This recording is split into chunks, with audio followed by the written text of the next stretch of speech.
धन्यवाद। पहले बोलना चाहती है, इफ यू अग्री बोल।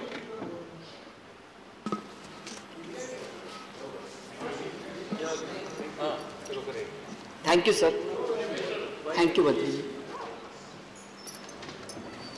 सर मेरा ये मेडल स्पीच है, इसलिए मुझे ज़्यादा समय दिया जाए दूसरे सत्र का। आज इस सदन में हम जम्मू कश्मीर के डिमांड फॉर ग्रांट्स की यानी बजट की चर्चा कर रहे हैं, जहां जम्मू और कश्मीर के स्टेट के चुने हुए लोगों ने इसकी चर्चा अपने स्टेट में करनी चाहिए। वहां हम यहाँ पे दिल्ली में बैठ के उनके स्टेट का बजट कहाँ से कहाँ जाना चाहिए, कहाँ पे क्या देना चाहिए, उसकी चर्चा कर रहे हैं। मेरे लिए तो ये बहुत दुख की बात है। माननीय गृह मंत्री जी ने 5 अगस्त 2019 को जब एब्रोगेशन ऑफ आर्टिकल 370 किया था, तो बहुत ही शानदार तरीके से बोला था कि जिस दिन जम्मू और कश्मीर की व्यवस्था ठीक हो जाएगी, आसान हो जाएगी, और आश्वासन दिया था कि हालात सामान्य हो जाएंगे जल्दी में, तो मैं वहां पे उसका राज्य का दर्जा वापस दे दूंगा। 5 अगस्त 2019 से लेकर आज 3 महीने और 3 साल और 7 महीने हो गए अध्यक्ष जी। 3 साल और 7 महीनों में आज अभी भी एक तो गृह मंत्री जी बयान करें कि वहां की जो स्थिति है वो सामान्य नहीं है, नहीं तो दूसरी बात यह है कि उन्होंने ये बोलना चाहिए कि वहां पे हम चुनाव नहीं ले सकते। उसके बीच में उन्होंने डिलिमिटेशन कमीशन का डिक्लेयर कर दिया, जो डिलिमिटेशन कमीशन खुले खुले एक सत्तारूढ़ पार्टी के साथ चर्चा कर रहा है, कैसे होना चाहिए, क्या करना चाहिए। जिस तरह से बातें हो रही है, मुझे लगता है हमारा किसी का भी इस डिलिमिटेशन पे विश्वास नहीं है, एक तरफा पूरा पार्टी का चल रहा है वहां पे। सर मैं सिर्फ एक बात यहाँ पे आपको ध्यान दिलाना चाहती हूँ कि अभी 3 साल और 7 महीनों के बाद में जम्मू कश्मीर के लोग ये चाह रहे हैं कि हमारा जो ताज कहलाया जाता था जम्मू कश्मीर पूरे देश का, उसका ताज जो है उनको वापस दिया जाए। उनकी रियासत जम्मू और कश्मीर वो बोलते हैं, बहुत अभिमान से और स्वाभिमान से, वो उनको वापस दी जाए, वो जल्दी से जल्दी दी जाए। आज जम्मू कश्मीर में अगर कोई बड़ी सबसे समस्या है तो जम्मू कश्मीर का नाम लिया तो सबसे बड़ी समस्या है वो है बेरोजगारी।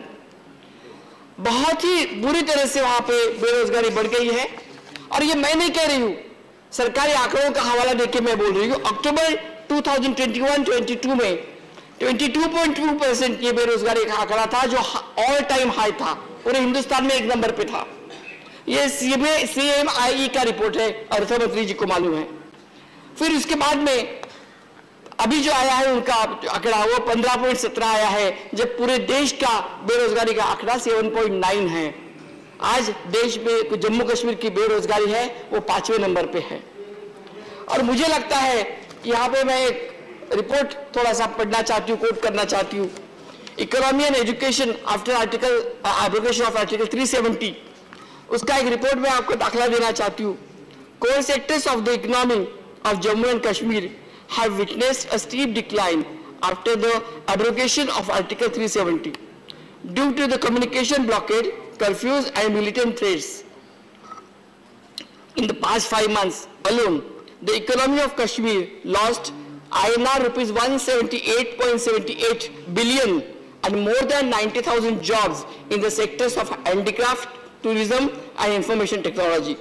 The horticulture sector is in distress. Tourism is in shambles, and the students are suffering because of the ongoing internet blockage. It is for the first time, sir, मैं सदन से दरख्वास्त करूंगी, ठीक से सुनिए। It is for the first time in the past 70 years that the rural Kashmir is facing such a great degree of economic showdown. 70 साल में कभी भी नहीं हुआ, इस तरह से पहली बार हुआ कि रूरल कश्मीर में इकोनॉमिक शोडाउन हुआ। The apples industry in Kashmir worth rupees 80 billion, which contributes 8% of Jammu and Kashmir's GDP, has been worse affected. Threats from militants coupled with government sectors, governments delayed the harvest for over a month, dealing a crippling blow to the industry during the peak harvest season. By the time the government intervened the apple produce was procured and marketed by NAFED. The damage had been done much before the intervention. Hundreds of farmers were forced to either sell their produce at the throwaway prices or just watch them their produce to rot. ये हालात है उस जम्मू कश्मीर के। और sir ये वहाँ के जो विद्यार्थी है, जो वहाँ के स्कॉलर्स है, वहाँ के बहुत सारे लोगों को मैं मिली, वहाँ पर उन्होंने बोला कि इंटरनेट ब्लॉकिंग की वजह से उनका कॉलेजेस का, स्कूल का इतना नुकसान हुआ। एक तो 2-2 साल कोविड से बंद था, स्कूल कॉलेज बंद थे, वहाँ पे सुरक्षा, आंतरिक सुरक्षा भी ठीक नहीं है, और फिर उसके बाद में अगर इंटरनेट भी बंद है, 2G ही चल रहा है, क्योंकि 2G से कुछ इंटरनेट कनेक्टिविटी होती नहीं है, तो वहाँ के स्टूडेंट्स सीखेंगे कैसे, घर में बैठ के करेंगे क्या, ये भी एक ध्यान देने वाली बात है। सर मैं पर्यटन के लिए बात करना चाहूंगी। यहाँ पे बहुत सारे लोगों ने कश्मीर के लिए बहुत वर्णन किया, स्वर्ग बोला, किसी ने जन्नत बोली, किसी ने क्या क्या बोला, लेकिन जब वहां जाते हैं तो वहां जन्नत में रहने वाले लोगों का दिल में देखने की जरूरत है। सिर्फ जन्नत कश्मीर को बोलने से कुछ फायदा होने वाला नहीं, क्योंकि वहां के लोगों के जो दुख है, जब तक वो लोगों के दुख आप नहीं समझेंगे तो सिर्फ कश्मीर का जन्नत जन्नत बोल के उनको सिर्फ बाहर से 4 दिन वहां जाके शिकारे में रहना, उनके यहाँ पिट्टू और घोड़ा के साथ रहना फिरना, इसमें कश्मीर के दुख नहीं होंगे। उनका दिल समझना पड़ेगा, उनके दर्द समझने होंगे। और इसीलिए मैं जम्मू कश्मीर के लोगों को क्या मिला, तो इस गवर्नमेंट ने क्या दिया, जम्मू कश्मीर के पर्यटन के नाम पे ऊपर 70 मंत्री, यहाँ के केंद्रीय मंत्री 70 ministers they are flown to Jammu Kashmir, Srinagar, Pahalgam गए, गुलमर्ग गए और सब जगह घूमे, शिकारे में घूमे, दल लेक गए और वहां पे फिर घूम के बोले बहुत ही अमन शांति है, बहुत अच्छा है जम्मू कश्मीर, सब कुछ ठीक है, सब अच्छा माहौल है। और यहाँ के आके भाषण करते हैं कि हमारे राज्य में बहुत अच्छा चल रहा है, ये वो तो अंधा राजा और उसकी कहानी प्रजा जैसे बात हो गई, लेकिन वैसा नहीं है। हाल बहुत खराब है और सरकारी आंकड़ों के अनुसार कोविड के कारण इस क्षेत्र में पर्यटन की हाल जो गिरावट आई है उसका बहुत ही बुरा हाल हुआ है। मुझे डल लेक का मुझे पता नहीं, आपने अभी किसी ने बताया, लेकिन डल लेक में अगर आप जाओगे तो आप नाक को हाथ लगा के जाना पड़ेगा। उसके लिए मैडम ने पैसे दिए हैं, 273 करोड़ दिए हैं, लेकिन 273 करोड़ में अगर काम होगा तो ठीक होगा, लेकिन हम ही तो काम किया वहां पे दिखाया नहीं तो नमामि गंगे जैसा वो प्रोजेक्ट भी चला जाएगा तो दूसरा नमामि गंगे तैयार हो जाएगा डल लेक में, यही मुझे बताना है। सर PMDP जो कैट का अहवाल आया है, CAG का कैट का अहवाल, प्राइम मिनिस्टर डेवलपमेंट पैकेज का, उसका अनयूटिलाइज ऑफ PM फंड जो है वो है 261.9 करोड़। 2016-17 में 18.30 करोड़ आए थे, उसमें से सिर्फ 2.77 करोड़ खर्चे हुए। 17-18 में 311 करोड़ आए थे, उसमें से सिर्फ 157 करोड़ खर्चे हुए। 18-19 में 171.87 रुपए आए थे करोड़, उसमें से सिर्फ 79 करोड़ खर्चे हुए। और 2019 में 19-20 में 190 करोड़ आए थे, उसमें सिर्फ 89.83 खर्चे हुए।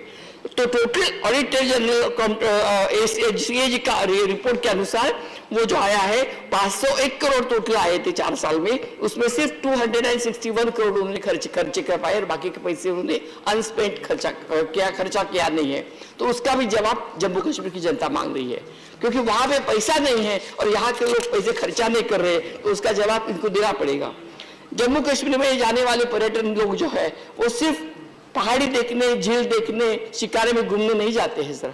हमारे श्रद्धालु लोग हैं हमारे देश की, वो जाते हैं तो अमरनाथ भी जाते हैं, वो खीर भवानी भी जाते हैं, वो हजरत बल भी जाते हैं, वो शंकराचार्य भी जाते हैं। और वो जो लोग जाते हैं तो वहाँ पे जो लोग आते हैं वहाँ करने वाले बहुत सारे लोग उसमें इन्वॉल्व होते हैं। वो घोड़ा वाला होता है, उसमें पिट्टू होता है, काम सामान उतारने वाला होता है, होटल वाला होता है, रेस्टोरेंट वाला होता है, ये सब लोगों का बहुत सारा नुकसान 2 साल में हुआ है। वो हम जब जाते हैं वहां पे लोग बोलते हैं हमें कुछ भी पैसा नहीं मिला, सब बंद पड़ा था, अभी अभी खुला है। उनको भी कोई राहत अनुदान देने की मैडम आवश्यकता है, उनको राहत दे दीजिएगा, यही मेरा सजेशन है। सर आंतरिक सुरक्षा की बात पे मैं बात करना चाहती हूँ। आंतरिक सुरक्षा के लिए मैंने जब लोकसभा का मैडम का भाषण सुना तो उन्होंने इस तरह से बोला कि वहां पे कुछ हो ही नहीं रहा है, कि मैं वहां से अक्टूबर में जो लोगों को इनोसेंट किलिंग्स हुए उनको मिलके, उनके परिवार को मिलके, उनके गले लगा के उनको मैं आई हूँ। सर आंतरिक सुरक्षा के लिए मैं बोलूंगी तो ज्यादा पीछे भी नहीं जाऊंगी। फरवरी 21 में आकाश मेहरा जो श्रीनगर के मशहूर कृष्णा और ढाबा था, उनको अपनी जान गंवानी पड़ी, उनको मार दिया गया आतंकियों ने। मार्च 25 को लावेपुरा में एक आतंकी हमले में 3 जवानों को मार दिया गया। मार्च के महीने में एक म्युनिसिपल काउंसिलर को मार दिया गया।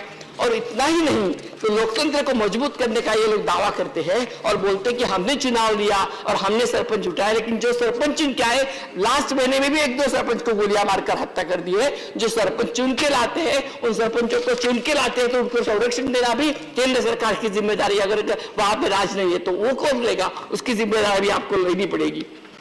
सरकार के सभी दावों को झुटलाते हुए अभी जैसे मैंने बताया अक्टूबर के महीने में जिसमें कई मासूमों ने अपनी जान गंवाई, उसमें एक हमारा बिहार का भाई था जो वेंडर था वहां पे, उसने भी जान गंवाई। और स्वर्गीय माखनलाल बिंदु कश्मीरी पंडित ये बोलते हैं, वो कश्मीरी पंडित कहीं नहीं गया, वही रहा। जब श्रीनगर में रात दिन दुकान चलाता, अपने मेडिकल की दुकान चलाता था और वो अपनी दवाई बेचते समय उसको आतंकियों ने आके गोली मार के हत्या कर दी। स्वर्गीय सुपिंदर कौर एक हमारी सिख बहन, बहुत कम उम्र की 7 साल की तो उसकी लड़की है, जब उसके घर में गई वो 7 साल की लड़की, मुझे आंखें जब मैंने देखा उसको तो मेरे आंखें आंसू नहीं समाए।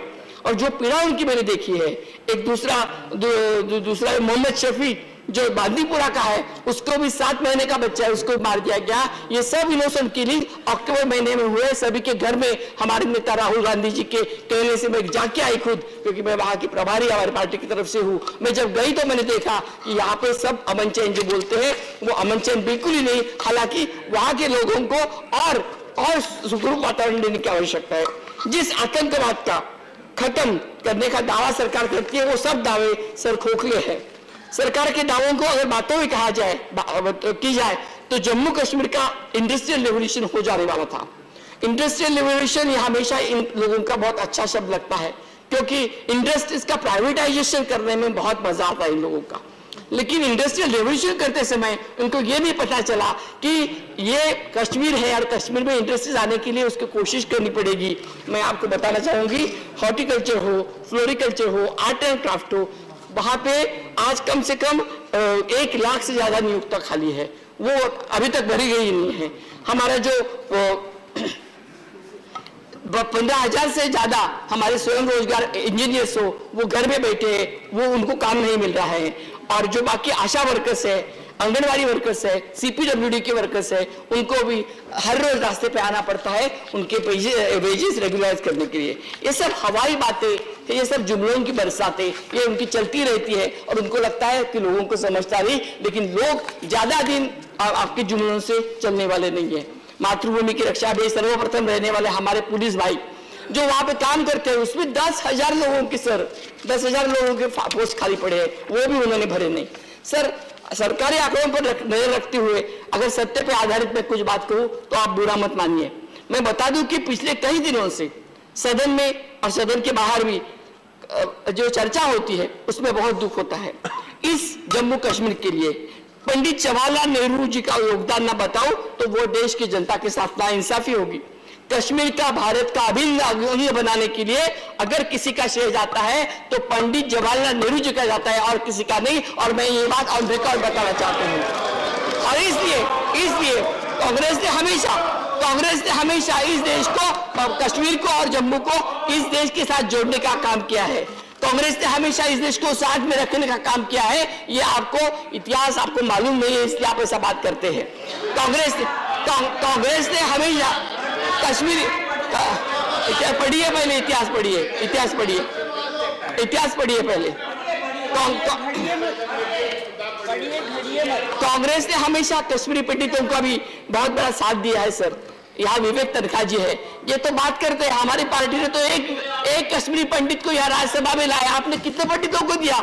हमारे एक कश्मीरी पंडित कांग्रेस में है, आपने कितने कश्मीरी पंडितों का प्रतिनिधित्व दिया बताइए?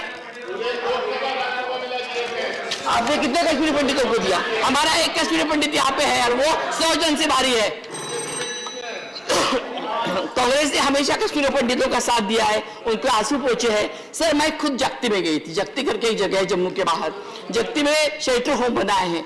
डॉक्टर मनमोहन सिंह जब प्रधानमंत्री थे तो उन्होंने वो शेल्टर होम बनाए, वहां पे लोग अनशन पे बैठे थे, तो डॉक्टर मनमोहन सिंह ने खुद के कार्यकाल में वो शेल्टर होम बना के वहां पर रिहेबिलिटेशन सेंटर और शेल्टर होम बनाए। वहां के जब अनशन पे लोग बैठे तो मैंने उनको पूछा कि ये फिल्म लाइन के बड़े बड़े लोग हैं, वो बोलते हैं कि कश्मीरी पंडित को बहुत अन्याय हुआ है, बोले वो लोग यहाँ कभी आए ही नहीं है, आप किसकी बात कर रहे हैं? तो ये लोग सिर्फ वहां भाग जाके बोलते हैं बॉलीवुड वाले। सॉरी दीदी, सॉरी, मैं और ये नाराज होंगे, मैं सिर्फ इसलिए बोलती हूँ कि जो लिफ्ट सिंपैथी नहीं होनी चाहिए। उनके यहाँ जब गई तो उन्होंने बोला हमें 30 लाख का पैकेज के लिए बोला था, 30 लाख का पैकेज भी अभी तक नहीं आया, हम वेट कर रहे हैं कि कब हमारा पैकेज आएगा। मुझे लगता है उनको वो पैकेज देने की बहुत बड़ी आवश्यकता है। मैडम, कश्मीरी पंडितों का जो पैकेज प्रॉमिस किया था मनमोहन सिंह पंडित जी के, मनमोहन सिंह सरकार हुई, तो वो देने की आवश्यकता है, वो आप जरूर दे दीजिएगा। सर, कांग्रेस ने जख्म भरने का, सर 2 मिनट ले लूंगा सर, 2 मिनट ले लूंगा, सिर्फ 2 मिनट सर, आपको एक्स्ट्रा टाइम दिया गया। सर, कांग्रेस ने सभी लोगों के पंजाब, चाहे पंजाब है, मेडन स्पीच है सर, जख्मों के काम भरे हैं, और अगर खुले हैं तो उसको भरने का काम किया है। कश्मीरी पंडितों का दर्दनाक हादसा हुआ, तब मैं ये बताना चाहती हूँ ऑन रिकॉर्ड, क्योंकि अभी किसी ने जिक्र किया उसका, तो वीपी सिंह प्रधानमंत्री जी थे, बीजेपी सपोर्टेड प्रधानमंत्री थे, ऑन रिकॉर्ड ये बात लाना चाहती हूँ। और तब गवर्नर जगमोहन जी थे, ये दुनिया को मालूम होना चाहिए, क्योंकि लोगों को ये मालूम ही नहीं है, हम दूसरी बातें झुटलाते रहते हैं। सर, और एक बात मैं स्पष्ट करना चाहती हूँ, यहाँ पे दाखला दिया गया कि पूर्व प्रधानमंत्री के पास आतंकी कोई गया था।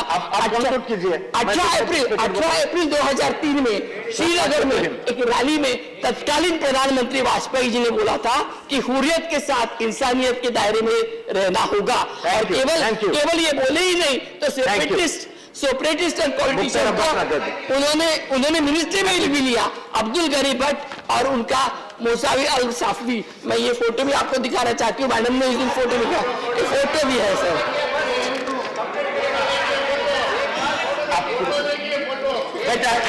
अडवाणी के साथ भी फोटो है, ये फोटो भी है। ऑथेंटिकेशन के लिए। धन्यवाद उपसभापति महोदय।